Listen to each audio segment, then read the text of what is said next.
I'm a value-added investor. I find neglected properties, I try to renovate them and sell them for more. I try to find those properties in healthy markets. If the market around that property is not healthy, you're going to renovate it and there's no market to support the increased rent levels. But it's a very interesting process because it's a little bit more metaphysical than empirical.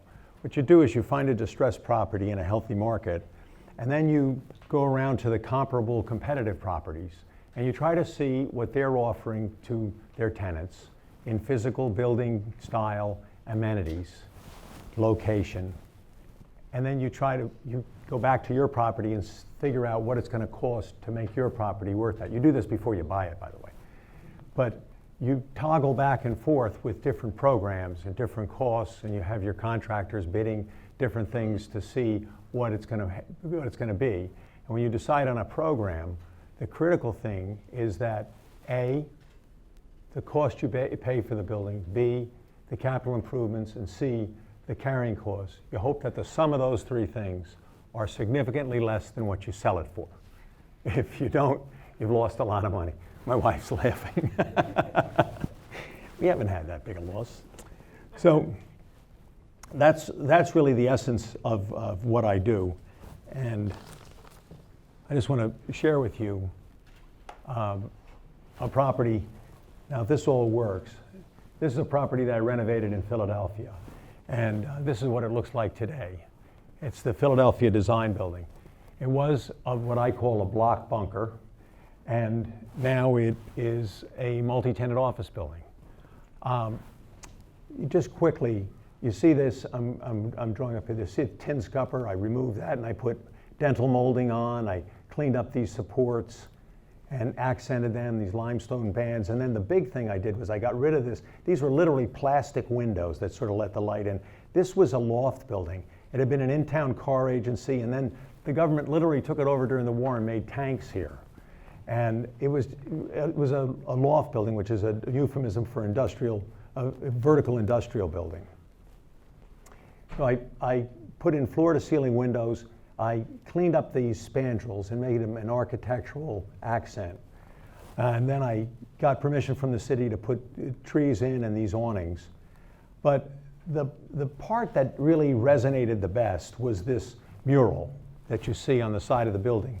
If I went back to the original block bunker, this notch out was a parking area and a loading dock. And there was a Stroman's Bakery sign there. And all of that just didn't conform to a design building. Now, I was getting $50,000 a year from Stroman's, so it took a little financial courage to take that down. But I did, and I wanted to put a mural there. So I called the AIA in Chicago. That's the Brotherhood of Architects. And I asked them about murals, and they said, do you want a mural or do you want a trompe-l'oeil? Does anyone know what a trompe-l'oeil is? It's called trick of the eye. It's French for trick of the eye. And they put me in touch with the most famous trompe-l'oeil artist in the country, Richard Haas, and he came and designed this. Just the design was $50,000. And then I had Evergreen Painting put it on, but it hit the spot. I mean, sometimes you get up to the plate and strike out, and sometimes you hit a home run. The Philadelphia TV stations picked up on this, the design magazines, and it just sealed the building's fate as the Philadelphia Design Building. Inside, this was literally a working bathroom, looked like it's from Baghdad, and we cleaned that up. This was a typical floor. People were just storing things. We skim coated the floor, and then we fixed up the ceiling. It was oak, beautiful oak. We sandblasted, we oiled it, and then we cut big sections of the roof out and elevated them. They're called clear stories. And you see the windows. Well, we put those windows all around, and it brings light in, and designers love regular light. I should say regular light, sunlight. I bought the building I forgot the last part, Knoll Furniture. That was another home run. We got them to take the top floor, make that their Mid-Atlantic headquarters. Knoll Furniture is the classiest, most expensive commercial furniture company in the country. If you want a chair, they'll help you pay 500% for that.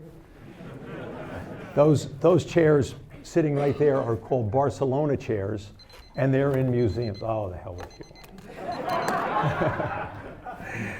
And they're sitting in museums.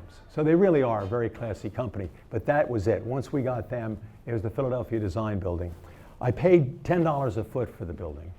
I did this in the 80s. I put $50 a foot in the building, and we immediately leased it up for a net, that's rent less expenses, a net of 10. So we were able to achieve a 15% return, and we have it on the market now for multiples of what we paid for it.